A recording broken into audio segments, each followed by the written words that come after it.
À mon avis, le véritable tournant dans les années 2000 a été le coup d'État du Maïdan. Et de plus en plus, l'image de Poutine comme ennemi s'est imposée.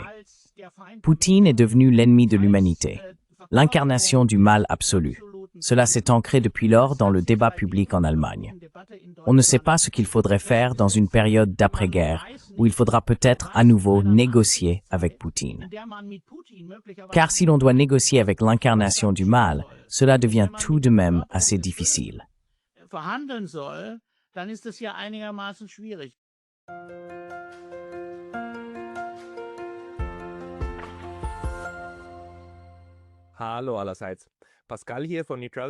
Bonjour à tous. Pascal ici de Neutrality Studies, et aujourd'hui j'ai tout un panel avec moi. Je discute avec Stefan Luft, Jan Opielka et Jürgen Wendler, les auteurs du livre « Avec la Russie pour un changement de politique », dans lequel les trois auteurs plaident pour une rénovation complète des relations germano-russes. C'est ce que nous allons aborder aujourd'hui. Alors messieurs, bienvenue. Merci beaucoup, merci d'avoir accepté l'invitation, et aussi pour votre livre, dans lequel vous exposez, à travers plusieurs périodes et en 3 essais assez longs, tout ce qui ne va pas actuellement dans les relations germano-russes et euro-russes. Puis-je peut-être d'abord vous demander, Monsieur Luft, vous avez initié ce projet de livre, si j'ai bien compris. Quelle est la motivation derrière cet ouvrage?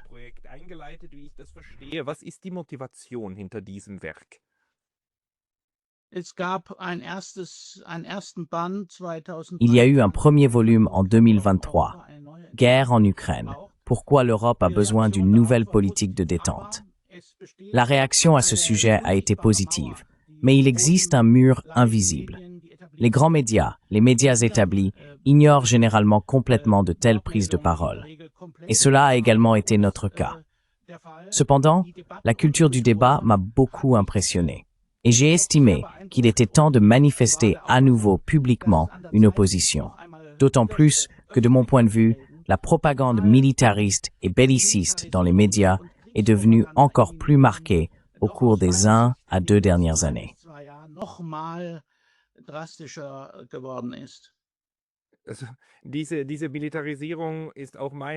Cette militarisation a également, selon ma perception, augmenté en Europe germanophone.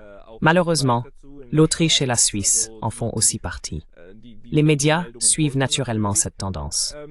Monsieur Luft, quelle est selon vous la principale évolution si vous comparez le discours d'il y a 3 ans, lorsque la guerre a pris son ampleur actuelle, au moment où tout a commencé, et la situation dans laquelle nous nous trouvons aujourd'hui, en 2025? Et votre Socrates n'a d'ailleurs été publié que le 21 juillet 2025.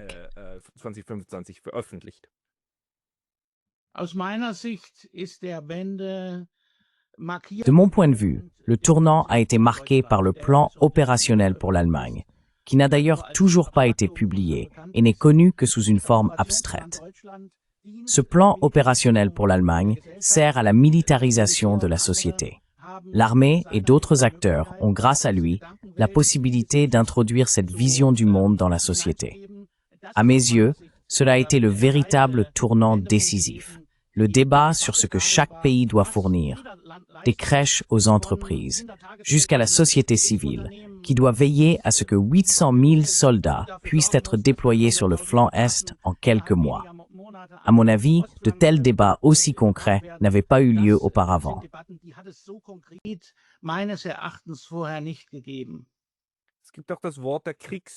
Il existe aussi le mot « capacité de guerre », qui connaît actuellement un regain d'actualité en Allemagne et en Europe en général. Peut-être, Monsieur Wendler, vous avez rédigé une longue partie du livre intitulée « L'Occident à la croisée des chemins ». Pourriez-vous décrire un peu cette croisée des chemins?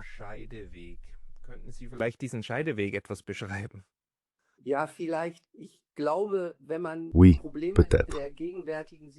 Je pense que si l'on veut examiner honnêtement les problèmes de la situation actuelle, il faut replacer la guerre en Ukraine dans un contexte plus large.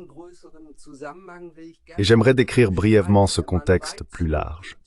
Si l'on remonte loin en arrière, il y a un demi-siècle, au livre Les limites à la croissance du Club de Rome, on disait alors que nous étions dans une situation de limite planétaire où il fallait réfléchir à la consommation de ressources, aux déchets, etc., où il existe des limites absolues. En même temps, il y a la situation où nous considérons le progrès comme quelque chose qui améliore la vie des gens, qui permet d'atteindre une espérance de vie plus élevée et ainsi de suite. Toutes ces choses-là.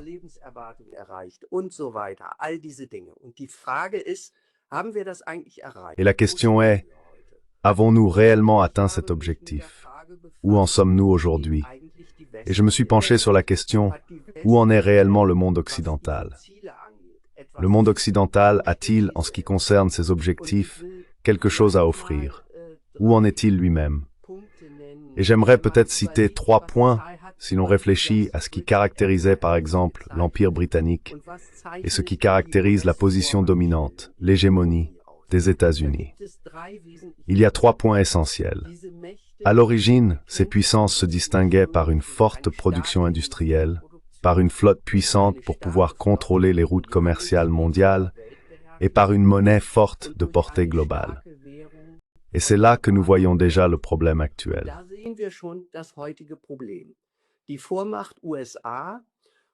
La puissance dominante, les États-Unis, et je considère finalement l'Union européenne et les pays de l'OTAN comme faisant partie, comme subordonnés à cette puissance dominante, rencontrent d'énormes problèmes.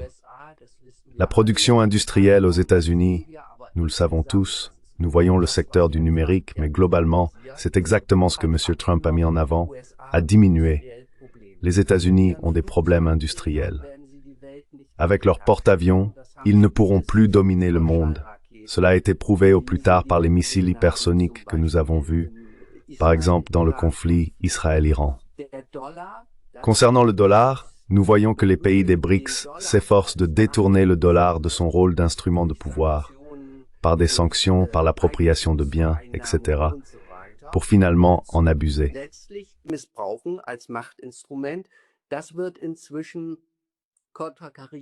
Cela se manifeste désormais par des contre-mesures des pays des BRICS qui essayent de régler leurs échanges entre eux dans leur propre monnaie. Voilà la situation extérieure du monde occidental avec sa position dominante. Mais il n'y a pas que l'extérieur, il y a aussi l'intérieur.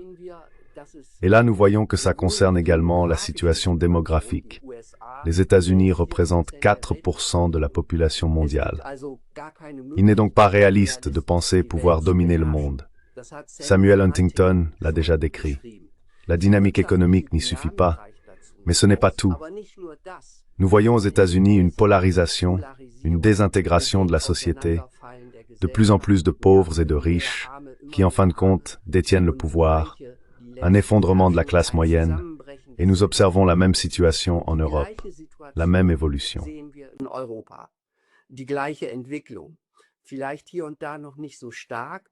Peut-être pas encore très fortement ici et là, mais tout va dans cette direction, si bien qu'on doit se demander où en est le monde occidental. Donc vers l'extérieur, quelles sont les impulsions positives qu'il donne au développement global? Ça, c'est une chose. Et quelles impulsions positives donne-t-il à ses propres populations?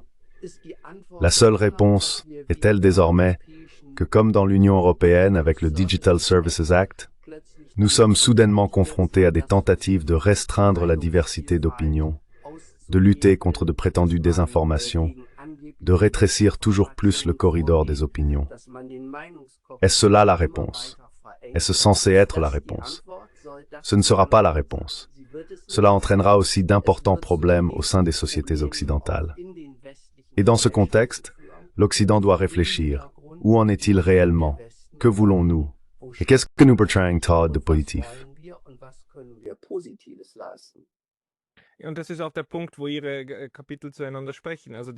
Et c'est là que vos chapitres dialoguent entre eux.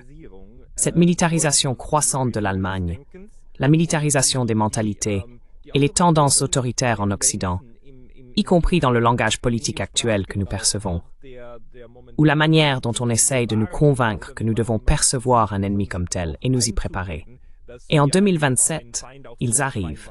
Et au plus tard, en 2029, la guerre sera là. Cette rhétorique s'intensifie en ce moment. Monsieur Opielka, dans votre partie, vous essayez aussi de décrire comment l'Europe centrale et orientale pourrait d'un côté être un pont, mais qu'actuellement, elle est barricadée comme un mur. Où voyez-vous la direction que cela va prendre?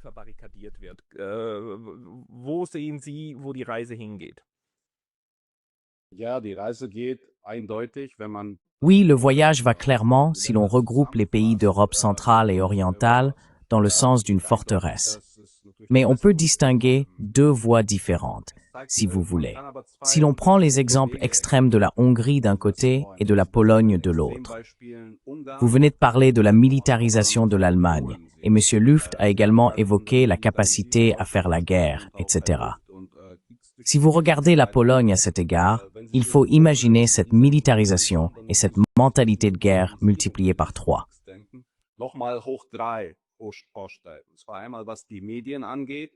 D'une part, en ce qui concerne les médias, la manière dont on présente la situation, à savoir que la Pologne serait soi-disant menacée, tout comme l'ensemble des États occidentaux de l'OTAN, mais aussi en ce qui concerne la politique. Au final, tous les partis sont sur la même ligne. Le pays doit massivement s'armer. Ce n'est pas un hasard si la Pologne est désormais l'État qui, depuis 2 ans, consacre le plus de moyens à l'armement. L'objectif de 5% qui vient d'être décidé par l'OTAN, à savoir que les États européens de l'OTAN doivent également l'atteindre, la Pologne y travaille déjà. Cette année, la Pologne dépensera 4,7% de son produit intérieur brut, ce qui est un record parmi les États membres de l'OTAN.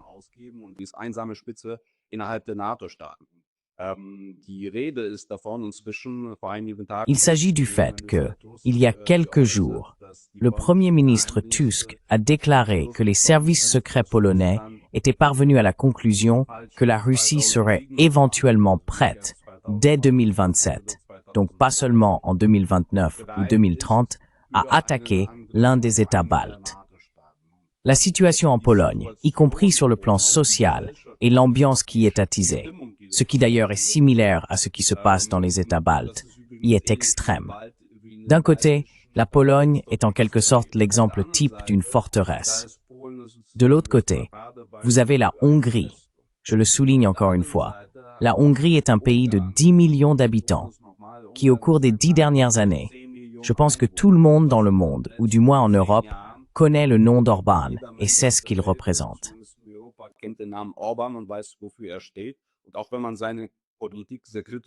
Et même si l'on peut être très critique envers sa politique, et je le suis aussi, en ce qui concerne ses positions intérieures, son jeu et son attisement du nationalisme, ainsi que sa gestion des réfugiés.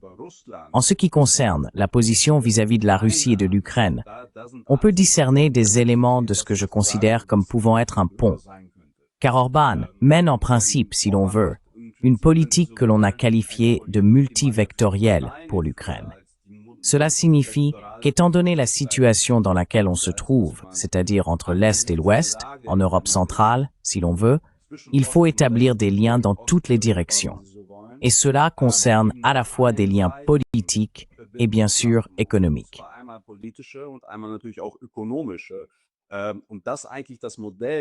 Et cela pourrait en fait être le modèle pour les États d'Europe centrale et orientale, avec lequel ils pourraient s'en sortir le mieux, non seulement sur le plan de la sécurité, mais aussi sur le plan économique. Oui, et à cet égard, c'est le contre-modèle, si vous voulez, qu'un pays de 10 millions d'habitants comme la Hongrie mène pratiquement cette politique. Ce n'est pas anodin que... Et la Hongrie, par exemple, essaye aussi de développer ses relations avec la Chine. La Chine investit également massivement, et la Hongrie essaye bien sûr de ne pas rompre ses relations avec la Russie.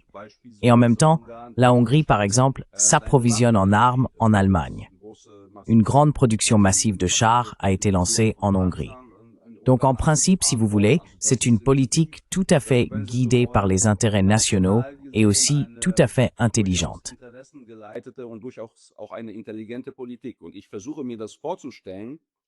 Et j'essaie de m'imaginer cela purement comme scénario, car c'est bien sûr improbable et cela n'arrivera pas.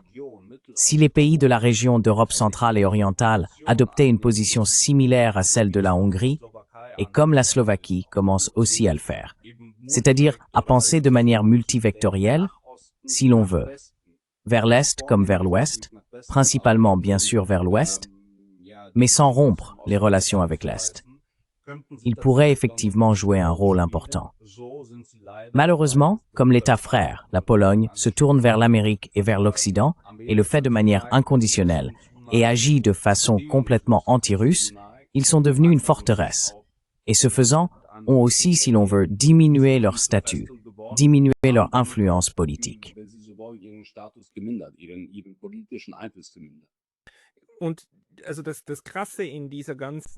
Et ce qui est frappant dans toute cette dynamique dans laquelle nous nous trouvons, c'est que la peur principale qui est attisée ne fait qu'aggraver la situation. L'idée que l'on peut avoir une relation avec l'autre qui ne soit pas conflictuelle et qui permette ainsi de gagner en sécurité, cette idée a justement disparu en ce moment. Et cela me rend toujours assez nerveux, enfin pas nerveux, mais Je me demande toujours comment je pourrais expliquer cela à ces gens. Quand on dit qu'avec la Russie et la Chine, on ne peut garantir sa sécurité que par la force, par la dissuasion, je me demande toujours, comment fait la Mongolie? La Mongolie n'a que deux voisins, la Chine et la Russie.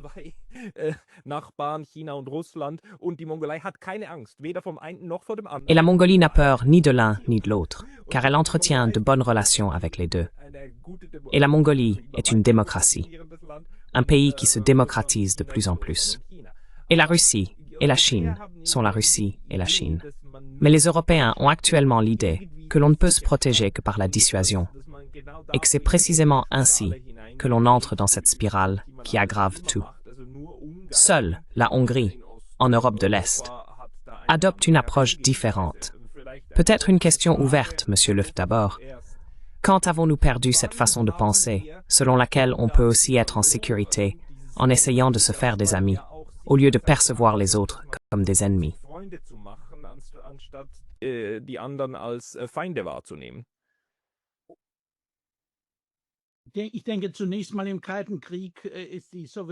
Je pense, tout d'abord, pendant la guerre froide, l'Union soviétique et le pacte de Varsovie étaient perçus comme des ennemis. Cela ne fait aucun doute. Puis il y a eu Gorbatchev, puis la chute, le déclin, la disparition du rideau de fer, et l'effondrement de l'Union soviétique et la dissolution du pacte de Varsovie. Ce furent des années, je dirais, des années 1990 jusqu'au début des années 2000. C'est à ce moment-là que Poutine a pris la parole au Bundestag allemand et a prononcé un discours très remarqué. Mais, avec le recul d'aujourd'hui, on pouvait déjà observer qui à l'époque avait un visage particulièrement figé et n'a pas applaudi parmi les groupes parlementaires. C'était les Verts.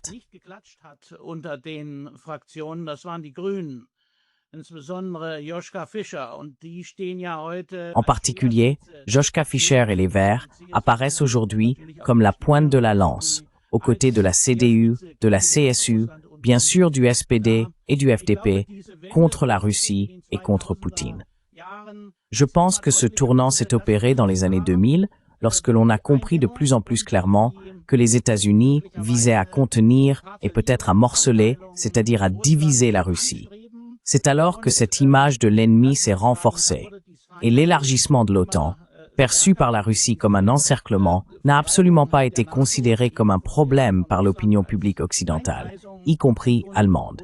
L'OTAN était considérée comme une force de paix. Et de toute façon, elle n'avait aucune intention malveillante.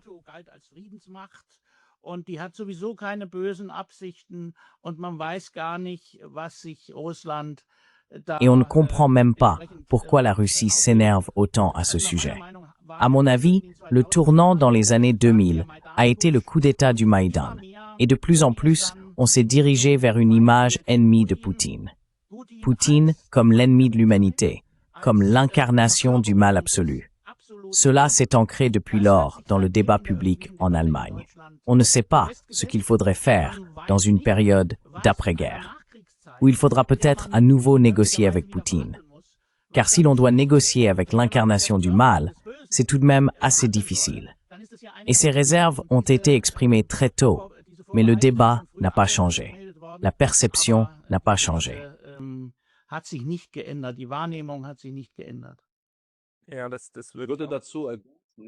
Je suis largement d'accord avec ce que M. Luft a dit, à savoir que ce phénomène s'est bien sûr accentué dans les années 2000 et que cette rupture est devenue de plus en plus marquée. Mais en réalité, cela a déjà commencé dans les années 90, notamment avec la possibilité qui s'est présentée au début des années 90 que l'Europe puisse même devenir une zone sans alliance, avec une nouvelle architecture de sécurité, comme par exemple le partenariat pour la paix, que l'on aurait pu théoriquement développer et qui figurait alors à l'ordre du jour.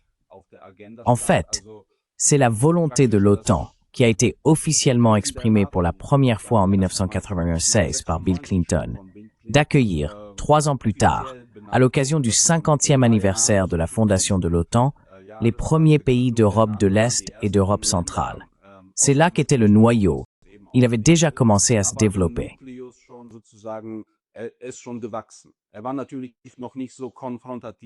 Il n'était bien sûr pas encore aussi confrontant.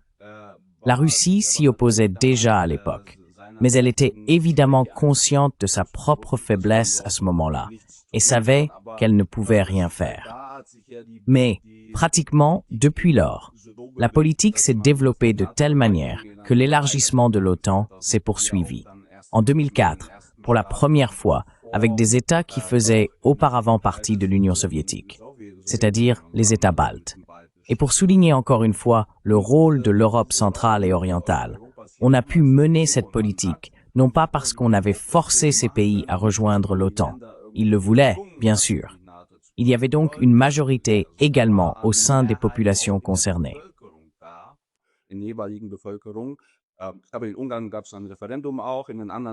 Mais en Hongrie, il y a eu un référendum. Dans les autres pays, il y a eu au moins des sondages qui allaient dans ce sens. Et bien sûr, cela a été exploité par l'Occident, par les États-Unis, le fait que ces sentiments dans les populations étaient très anti-russes. Et cela a aussi été encouragé. Donc, ces sentiments de menace par la Russie ou l'Union soviétique, puis par la Russie en tant qu'État successeur, qui sont tout à fait compréhensibles au vu de l'histoire, ont été exploités par l'Occident, par les États-Unis. Et oui, pour revenir à la question, l'aspect de confrontation a été un processus insidieux qui, à mon avis, a déjà commencé dans les années 90 et s'est ensuite intensifié.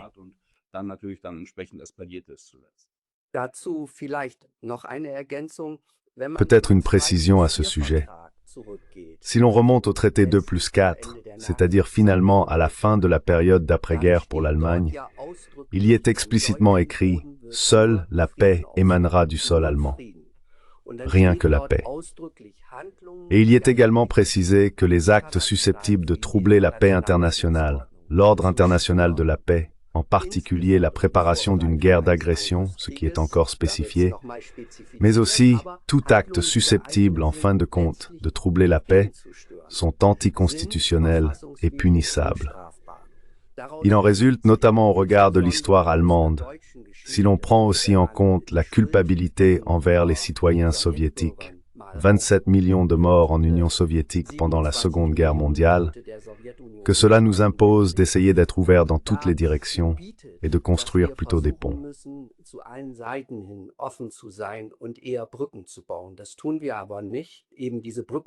Mais nous ne le faisons pas. C'est précisément cette fonction de pont que Jan Opielka vient de décrire pour les pays d'Europe centrale et orientale qui s'impose tout particulièrement à l'Allemagne. Et justement, l'Allemagne ne le fait pas du tout. C'est ce que nous voyons actuellement.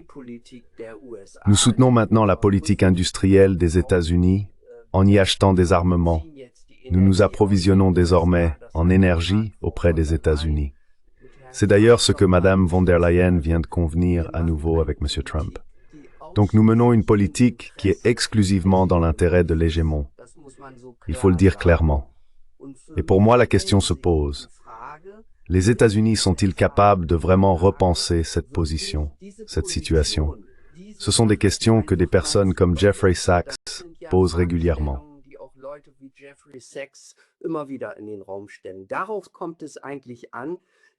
C'est là l'essentiel, dans l'esprit d'une coopération mondiale.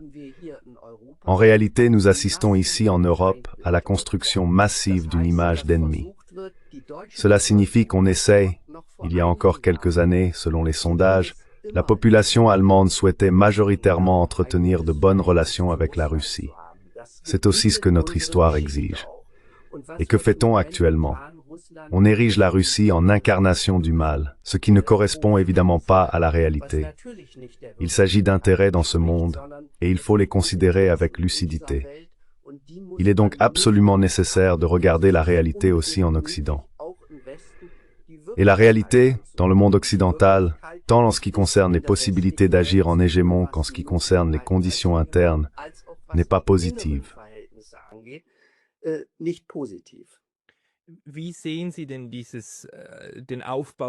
Comment percevez-vous la construction de l'image de l'ennemi, qui, à mon avis, provient en grande partie d'Allemagne, c'est-à-dire d'un discours allemand? Notamment cette étrange position, consistant à présenter Poutine comme Hitler, comme le nouveau Hitler.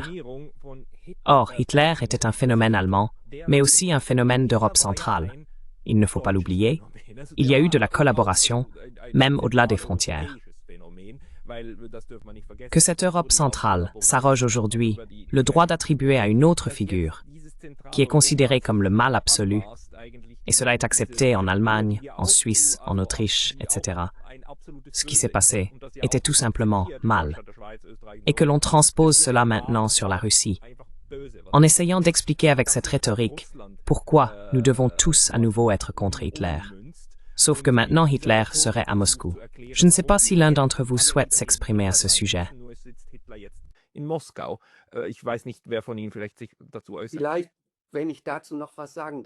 Peut-être, si je peux encore ajouter quelque chose à ce sujet. Monsieur Karaganov, un penseur influent en Russie, a déjà déclaré il y a quelques années qu'il s'attendait à une nouvelle division du monde. Si l'on regarde ce que M. Schwab a écrit juste après le début de la crise du Covid dans son livre Great Reset, il y a écrit que certaines tendances allaient s'accentuer, en particulier le découplage avec la Chine. Cela signifie qu'il existait manifestement déjà une tendance, une préparation à une nouvelle division. Pourquoi cette préparation aurait-elle pu être initiée?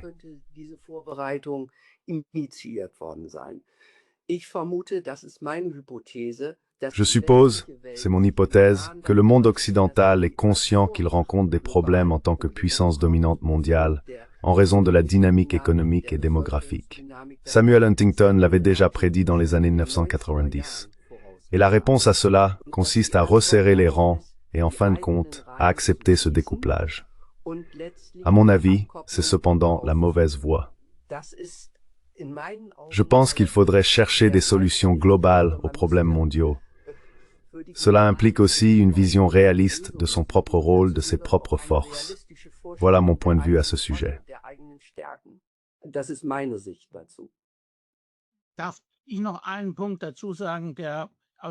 Puis-je ajouter un point à ce sujet? De mon point de vue, un certain affect anti-russe joue également un rôle, ainsi que des attitudes anti-slaves qui remontent au XIXe siècle et qui sont reprises plus ou moins inconsciemment. Par exemple, l'image que l'on a dessinée de l'armée russe en 2022. Elle serait complètement incompétente, totalement sous-équipée, constamment ivre et absolument pas à prendre au sérieux. À mon avis, c'est à ce moment-là que l'on a constaté que l'on faisait référence à ces stéréotypes qui étaient également entretenus sous le Troisième Reich. Et c'est pourquoi il s'agit d'une vision manichéenne du monde, d'une vision dualiste.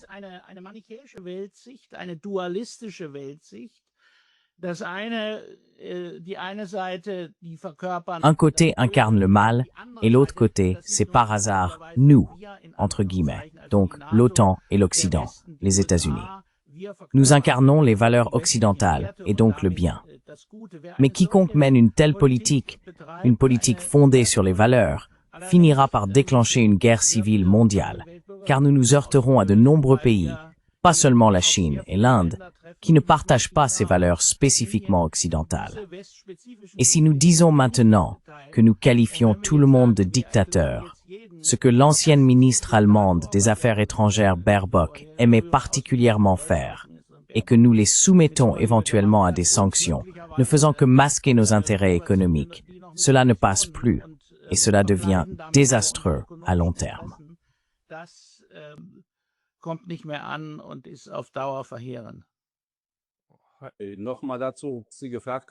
Pour revenir à votre question sur Hitler et la raison pour laquelle on fait cette comparaison, je pense que je souscrirai à ce qu'a dit M. Luft et je le formulerai même de façon un peu plus incisive. En prenant justement l'exemple du plus grand dictateur de l'histoire mondiale et du mal incarné, comme vous l'avez dit, ce qui est tout à fait justifié quand on pense à ce qui s'est passé pendant l'Holocauste, à l'extermination d'autres peuples, en Pologne, en Russie, etc. En invoquant cet exemple extrême, on se place automatiquement du côté des justes, des bons.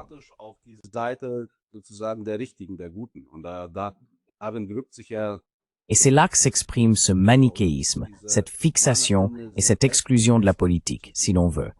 L'exclusion de la politique en ce sens, la politique comme quelque chose qui est toujours en conflit et qui n'est jamais vraiment résolu, mais qui doit toujours être géré. Je pense que ça s'exprime ici. Et la deuxième chose qui est désastreuse, c'est que cela occulte le fait qu'il existe en réalité bien plus de parallèles entre cette guerre ou plus généralement entre la situation telle qu'elle se présente actuellement en Europe, mais aussi dans d'autres parties du monde, et la Première Guerre mondiale.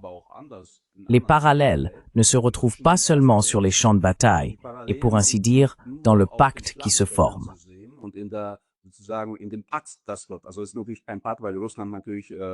Alors, ce n'est évidemment pas un pacte, car la Russie est maintenant plus forte, mais cette avancée ou ces gains territoriaux qui ont été réalisés là-bas en 3 ans ne sont pas si importants. Donc, les parallèles sont déjà visibles sur le champ de bataille. Mais d'un autre côté, ce conflit qui s'exprime ici rappelle bien plus ce conflit de grande puissance qui existait déjà avant la Première Guerre mondiale. À savoir, comment se fera le futur partage des zones d'influence dans le monde.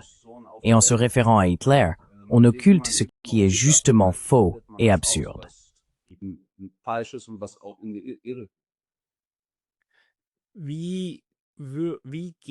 Comment devons-nous gérer cela au mieux maintenant? Nous avons en fait réussi à nous éloigner en Europe centrale des années 1990, qui étaient extrêmement positives et porteuses d'espoir du point de vue européen, et durant lesquelles nous avions aussi une Russie qui voulait coopérer avec l'Occident. Nous voyons bien comment, jusqu'en 2025, la situation s'est en réalité inversée. Et l'Europe se retrouve, si jamais les États-Unis décident de se retirer, complètement seule. Même si se retirer n'est peut-être pas le bon terme, car on voit bien en ce moment comment les États-Unis jouent avec l'Europe, et à mon avis, l'utilisent aussi, notamment dans ces conflits et ces constructions d'ennemis. Comment pouvons-nous sortir de cette situation? Comment l'Europe peut-elle sortir de ce pétrin sans un troisième conflit européen? Car la Première et la Seconde Guerre mondiale étaient des guerres européennes, qui sont devenues des guerres mondiales à cause de la domination coloniale. Comment allons-nous nous en sortir? Je pense que... Oui, Stéphane, vas-y en premier. Non. Ah, donc je pense qu'une question fondamentale concerne d'abord les États-Unis eux-mêmes. Les États-Unis sont manifestement aussi divisés quant à leur positionnement dans le monde. Je pense qu'il serait en fait judicieux d'écouter des personnes comme Jeffrey Sachs. Les États-Unis sont en réalité sur une île, entourés à l'ouest et à l'est par la mer. Ils ne sont pas menacés. Ce sont 340 millions de personnes, une population importante. Ils disposent de leurs propres ressources naturelles. Ils sont capables de s'affirmer par eux-mêmes. Ils n'ont pas besoin de couvrir le monde entier de bases militaires pour atteindre leurs objectifs économiques.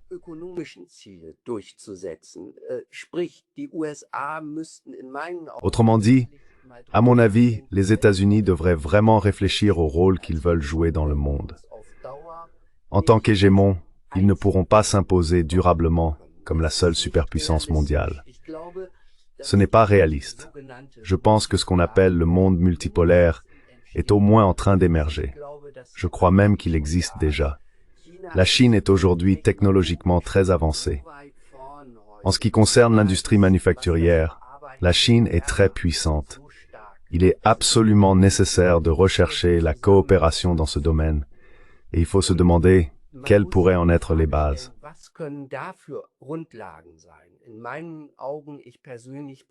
À mes yeux, je plaide personnellement de manière explicite pour que l'on revienne au principe de la Charte des Nations Unies. Celle-ci offre de bonnes pistes sur la manière dont nous devrions nous comporter les uns envers les autres. D'ailleurs, notre livre ne doit pas seulement être compris comme « avec la Russie », mais il pourrait tout aussi bien s'intituler « avec la Chine » ou avec n'importe qui d'autre. Nous nous opposons à l'exclusion. Nous nous tournons positivement vers la diplomatie, dialoguer, chercher des solutions ensemble. Tel est en réalité l'objectif. Et cela vaut tout particulièrement pour l'Europe. C'est même à mes yeux une responsabilité historique. Herr Luft.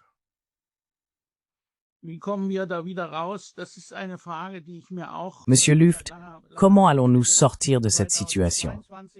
C'est une question que je me pose aussi depuis longtemps. En 2022, je plaidais encore pour entreprendre des démarches de négociation, pour parler avec Poutine, pour lancer des initiatives franco-allemandes. Aujourd'hui, les coûts de cette guerre pour Poutine ont tellement augmenté que la probabilité qu'il accepte des démarches diplomatiques, qui arrivent de toute façon bien trop tard, est très faible. Nous avons une élite politique en Allemagne et dans l'UME qui est extrêmement focalisée sur la guerre. Si vous écoutez la responsable des affaires étrangères, Madame Kallas, qui a d'ailleurs repris cette thèse des think tanks américains selon laquelle il faudrait morceler la Russie, il faut dire que de mon point de vue, les chances d'une résolution pacifique de ce conflit sont très faibles. D'autant plus que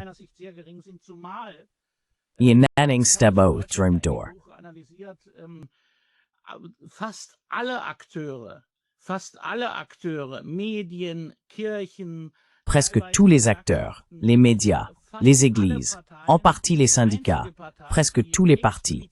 Le seul parti qui dit explicitement qu'il est contre la guerre et contre le réarmement n'est pas revenu au Bundestag.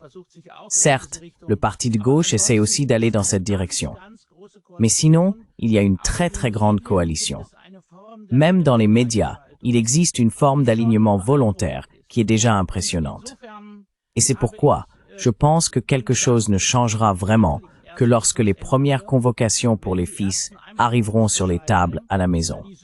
Alors peut-être que même le dernier comprendra que la situation est grave. Je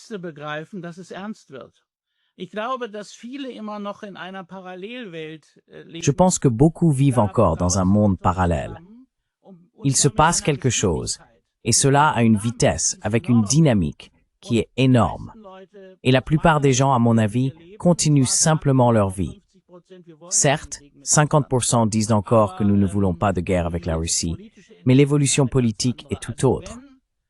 Donc je ne crois pas que les jeunes Allemands, je le constate aussi à l'université ici à Brême, soient vraiment prêts à partir à la guerre. Surtout pas si l'on veut refaire la comparaison avec la Première Guerre mondiale. On ne partira pas à la guerre en fanfare.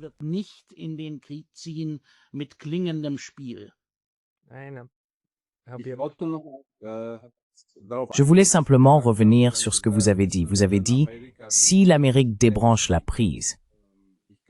Je pense que c'est justement un scénario qui plane dans l'air, à savoir que l'Amérique pourrait se retirer, ce qui est bien sûr fortement alimenté actuellement par Trump, puisqu'il dit lui-même qu'il ne protégera pas l'Europe, etc.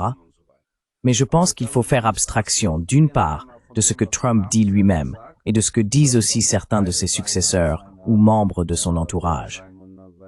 Et d'autre part, il faut considérer quel est l'intérêt véritable de l'Amérique qui a toujours été le même. Et cet intérêt, c'était bien sûr d'avoir de l'influence en Europe.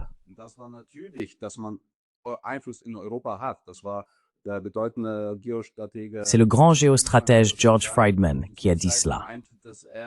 En principe, depuis l'entrée dans la Première Guerre mondiale, puis la Seconde Guerre mondiale et ainsi de suite, l'intérêt a toujours été d'avoir un pied en Europe et d'empêcher, autant que possible, que l'Europe s'allie d'une manière ou d'une autre avec la Russie.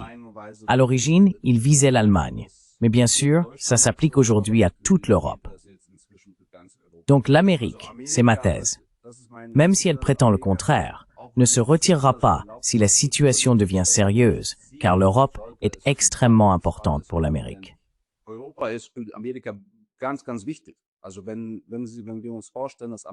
Donc, si nous imaginons que l'Amérique perdrait en quelque sorte son influence sur l'Europe, alors l'Amérique se retrouverait seule sur son continent américain et n'aurait plus accès au continent eurasien, là où en principe l'histoire s'est toujours décidée et continuera de se décider à l'avenir. Je pense donc que c'est un scénario brandi comme une menace et auquel les Européens, du moins une partie de la population, adhèrent dans leur peur, mais qui, à mon avis, n'est pas réaliste, car les Américains ne peuvent pas se retirer aussi facilement. Concernant les intérêts fondamentaux ou la direction à prendre, je voudrais ajouter ceci. Je crois que l'essentiel est que la majorité des gens en Europe reconnaissent que c'est effectivement notre intérêt propre.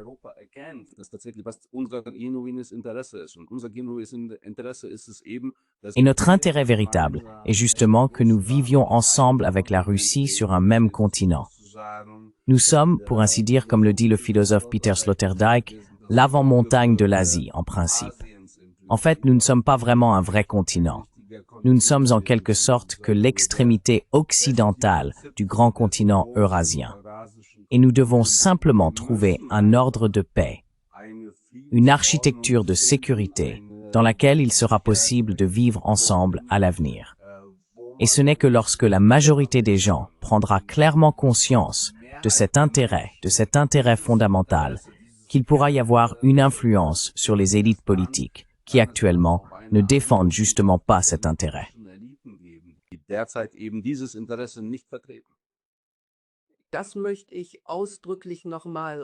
Je tiens à souligner explicitement ce que Jan Opelka a dit. Les États-Unis, si je suis les discussions de ces derniers mois, se retirent de l'Europe. En réalité, c'est la question décisive. Si l'on considère la géopolitique, l'histoire de la géopolitique, il n'y a pas que George Friedman, mais il y avait par exemple un homme nommé Nicholas Spykman, à l'époque de la Seconde Guerre mondiale, qui disait que pour les États-Unis, il était d'un intérêt majeur de contrôler également les mers périphériques de l'Eurasie. Si l'on regarde cela, l'importance de la mer Baltique, de la mer Noire, maintenant les régions autour de la Chine, la mer de Chine méridionale, on voit que les intérêts américains, être la puissance dominante ici, jouer un rôle ici, sont toujours présents.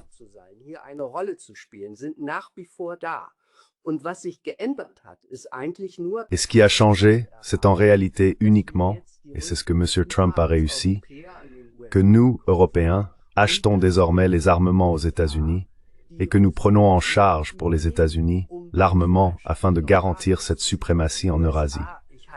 Je considère qu'il est totalement illusoire de penser que les États-Unis se retireraient d'Eurasie. Mais c'est précisément la question que devraient se poser les États-Unis. Réfléchir à ce qu'ils veulent être dans le monde, s'ils veulent continuer ainsi, en profitant aussi des Européens. C'est ce qui se passe actuellement, et nous, Européens, constatons que nous subissons d'immenses pertes de prospérité et que les sociétés rencontrent de plus en plus de problèmes. En marge, ce que j'ai déjà évoqué tout à l'heure, la polarisation, toutes ces choses-là.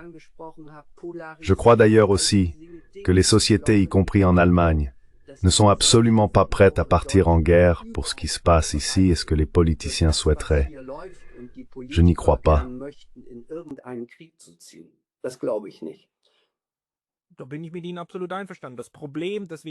Je suis tout à fait d'accord avec vous. Le problème que nous avons également constaté en Ukraine, c'est que on peut avoir 70% de la population qui se prononce en faveur de la paix, qui a d'ailleurs élu M. Zelensky parce qu'elle voulait la paix avec la Russie. Et malgré tout, on peut encore entraîner ce nombre de personnes dans une guerre, à condition d'avoir les élites de son côté et de créer une situation où le premier coup de feu vient de l'autre camp.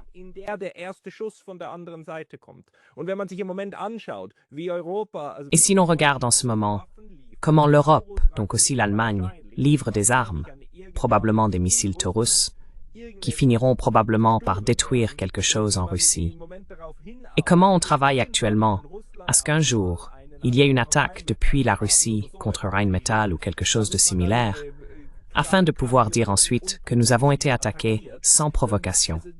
Donc la spirale. Non, pas la spirale, mais la tentative de pousser l'autre partie aussi loin que nécessaire pour avoir ensuite tout ce dont on a besoin politiquement pour pouvoir envoyer à nouveau ses propres fils et filles sur le front de l'Est. C'est malheureusement ce qui se passe en ce moment. Et ce jeu avec l'Ukraine a déjà fonctionné, en instrumentalisant tout un État. La question, pour nous autres Européens, est de savoir comment faire pour que tout le continent ne soit pas instrumentalisé dans une telle guerre. Des idées?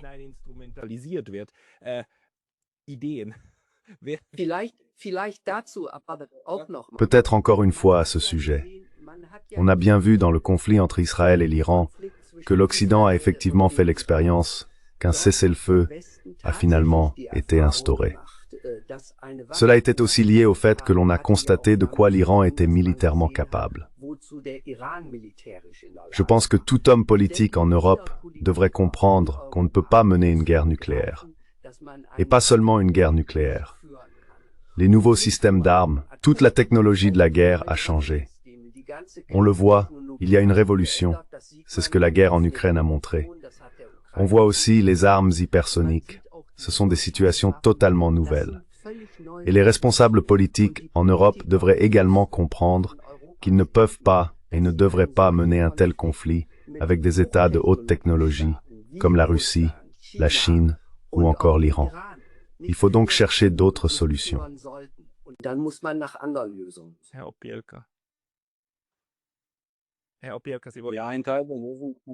Monsieur Opielka, je voulais justement objecter qu'il suffit de rouvrir les canaux de dialogue.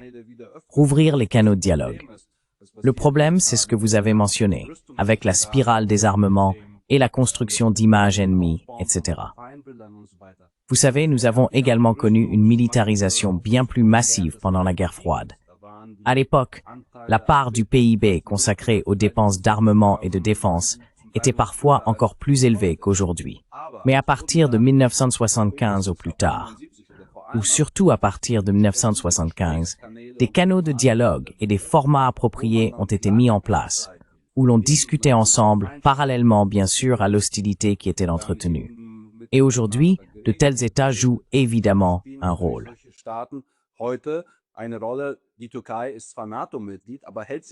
La Turquie est certes membre de l'OTAN, mais elle garde toujours ouverte cette option de jouer ce rôle de médiateur, cette fonction de pont.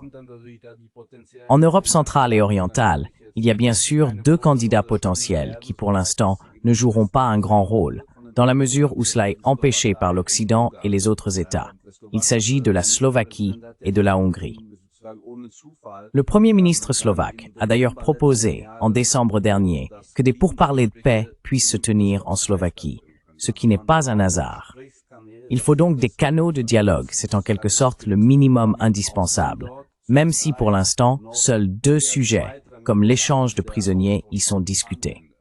C'est donc absolument nécessaire, car sans cela, ce conflit pourrait très rapidement s'aggraver.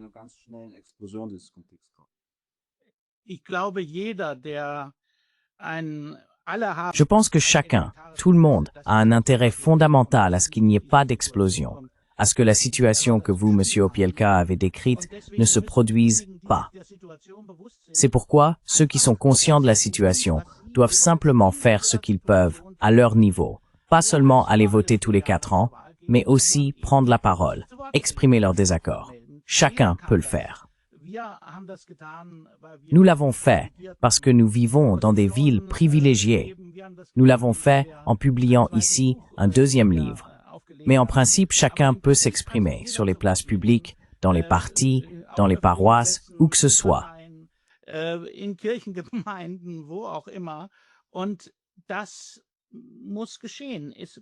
Et cela doit arriver.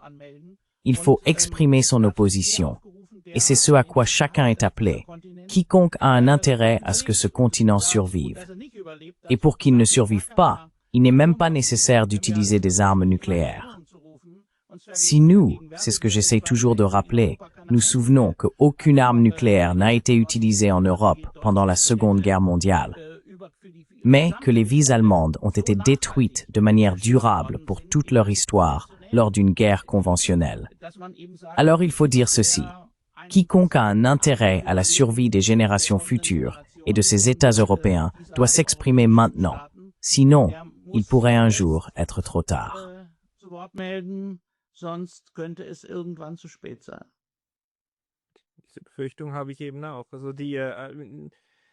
J'ai exactement la même crainte. Comment pouvons-nous réussir à briser la psychologie et la logique de cette dynamique de guerre que nous constatons actuellement en Europe centrale?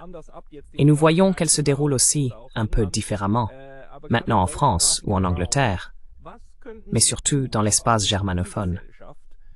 Que pourrions-nous faire, y compris au sein de la société civile, pour établir l'amitié non seulement avec l'Ukraine, mais aussi pour rétablir l'amitié avec la Russie, sans pour autant argumenter que Poutine doit être pendu à la haie? Que pouvons-nous faire pour transformer cette idée de paix juste en une idée de paix réaliste? Monsieur Wendler d'abord, puis Monsieur Luft. Non. Monsieur Opielka voulait dire quelque chose. Jean, tu voulais dire chose?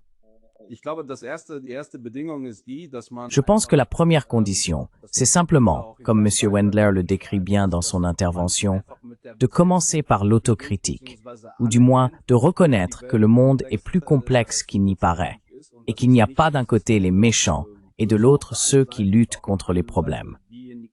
L'argument principal de notre camp, c'est « nous vivons dans des États démocratiques ».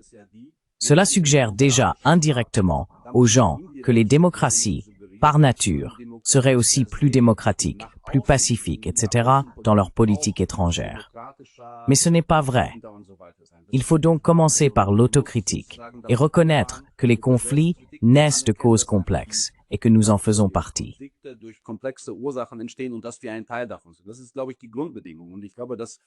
Je pense que c'est la condition fondamentale, et je crois que je voudrais maintenant le souligner. C'est bien, Stéphane, Monsieur Luft, que tu l'aies dit, que vous l'ayez dit. Je pense que ça doit vraiment venir d'en bas. Cela doit vraiment naître de protestations. Cela doit aussi venir du fait que les gens s'expriment dans les médias, comme par exemple dans ce média-ci et d'autres. C'est aussi l'une des possibilités positives des nouveaux médias, des nouvelles technologies. Cela signifie qu'il doit vraiment y avoir une pression venant d'en bas, parce que d'en haut, ces solutions ne seront pas mises en œuvre. Il faut vraiment qu'un grand mouvement de protestation voie le jour. Je le pense aussi désormais. Il n'y a pas d'autre possibilité.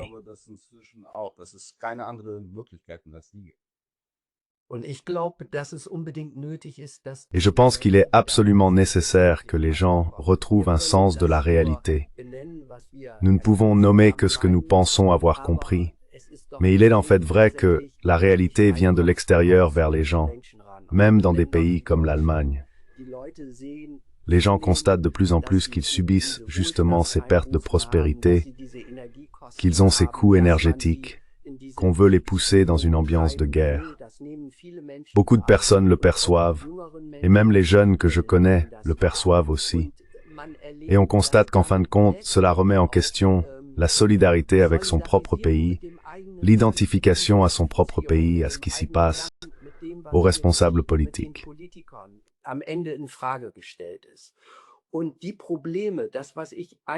Et les problèmes, ce que je voulais dire au début, justement les problèmes de l'hégémon, du monde hégémonique occidental, disons-le ainsi, mais aussi au sein des sociétés occidentales, ils sont importants.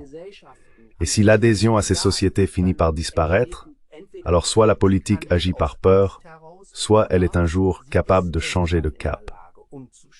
Et ce que l'on peut faire en tant qu'individu, on peut s'exprimer exactement ce que Stéphane Luft et Jan Opielka viennent de dire. Nous ne pouvons pas faire plus non plus. Nous pouvons publier.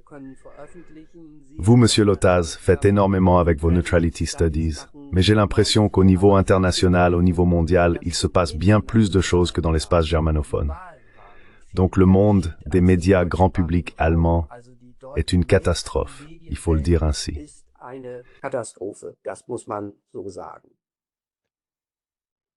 Ich glaube, es gibt, wenn ich das noch sagen darf, es gibt noch Je pense qu'il y a encore un autre point. Le fait que vous vous dirigiez maintenant vers une dépense de 5% du produit intérieur brut pour l'infrastructure militaire et de défense signifie que nous consacrerons environ 40 à 45% du budget fédéral allemand, c'est-à-dire presque 1 euro sur 2, principalement issu des impôts, à ces deux domaines que sont l'armée et l'infrastructure de défense. Cela a bien sûr pour conséquence que les secteurs sociaux, l'éducation et tout le reste sont massivement sous-financés. Quelqu'un a dit que la République fédérale d'Allemagne allait devenir la République militaire d'Allemagne. Les gens, les citoyens, le ressentiront, et de façon très marquée. Et il y a peut-être un autre point qui viendra plus tôt que les convocations, à savoir, quand on se rendra compte, il y a des coupes partout. Oh, maintenant, Monsieur Luft s'est figé.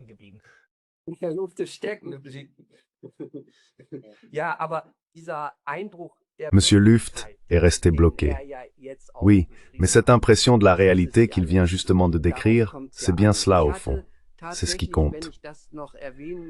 Si je peux encore le mentionner, lorsque je préparais ma contribution, je suis retombé sur ce livre de Samuel Huntington, Le choc des civilisations. Et je trouve que Samuel Huntington avait déjà décrit la situation du monde de manière très réaliste en 1996. Il a clairement dit que nous allions vers un monde composé de différents espaces culturels. Ces espaces culturels ont des particularités, ils connaissent aussi des confrontations, mais ils devront réfléchir à la manière d'éviter de grandes guerres. Et c'est l'évitement de grandes guerres qui est décisif. Je pense que cette nécessité, cette réalité, nous devons toujours nous la rappeler clairement.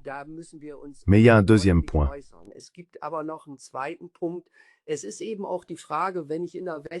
Il s'agit aussi de se demander, lorsque l'on vit dans le monde occidental, où résident réellement mes points forts? Qu'est-ce que je devrais cultiver ici? C'est une réflexion à laquelle je me suis particulièrement consacré dans ma contribution, à savoir que le monde occidental doit aussi se demander comment il peut rester attractif à l'échelle mondiale. C'est justement ce que nous risquons de perdre en ce moment. Nous voyons comment le monde occidental mène une politique de sanctions. Ces sanctions n'ont pas été décidées par le Conseil de sécurité de l'ONU. Nous assistons à une militarisation. Nous constatons une perte d'attractivité lorsque soudain la Commission européenne décide de ce qui constitue encore une information légitime. Ce sont des voies qui nous mèneront toujours plus vers des problèmes. Et c'est précisément à cela qu'il faudra réfléchir. Rien que pour cette raison, je pense, car beaucoup de gens s'en rendent compte et au final ne suivront pas. Et peut-être, Monsieur Luft, vous avez été interrompu tout à l'heure. Vous êtes de retour maintenant.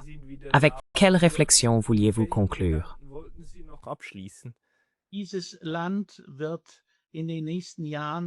Ce pays va traverser dans les prochaines années des processus de transformation fondamentaux, simplement en raison de la militarisation et des coupes massives qui en résultent dans l'état social, d'autant plus que des phénomènes et des problèmes tels que les conséquences d'une migration non contrôlée persistent. Nous sommes encore loin de créer suffisamment de logements, sans parler de faire face aux conséquences de ces mouvements de population. Il va donc y avoir d'importantes perturbations. Et il se peut bien qu'il y ait un coup d'arrêt d'urgence avant même que le premier coup de feu ne soit tiré. C'est à espérer.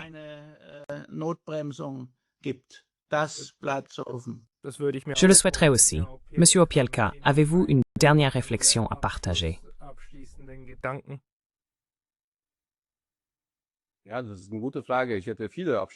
Oui, c'est une bonne question.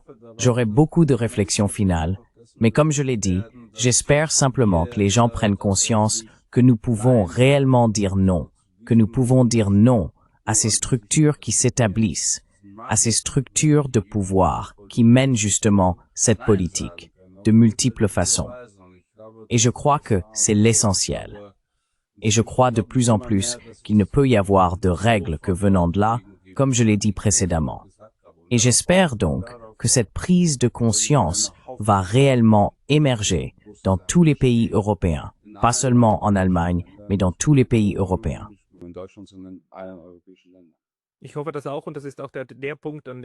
Je l'espère aussi. Et c'est justement le point sur lequel nous, qui écrivons des livres et nous exprimons publiquement, pouvons toujours rappeler aux autres. On a le droit de dire non à la militarisation. On a aussi le droit de dire « Je ne vous crois tout simplement pas. Vous les fous. Même si vous siégez au Bundestag et que vous criez du haut de la tribune « Nous devons aller à la guerre !» Eh bien, allez-y d'abord vous-même. S'il vous plaît, partez en premier. Mais n'envoyez pas nos enfants. Messieurs, votre livre est désormais disponible en librairie. Il a été publié par les éditions West End et s'intitule « Avec la Russie pour un changement de politique ». Je mettrai les informations dans la description de cette vidéo. Merci beaucoup pour votre temps aujourd'hui. Merci beaucoup. Merci également à vous.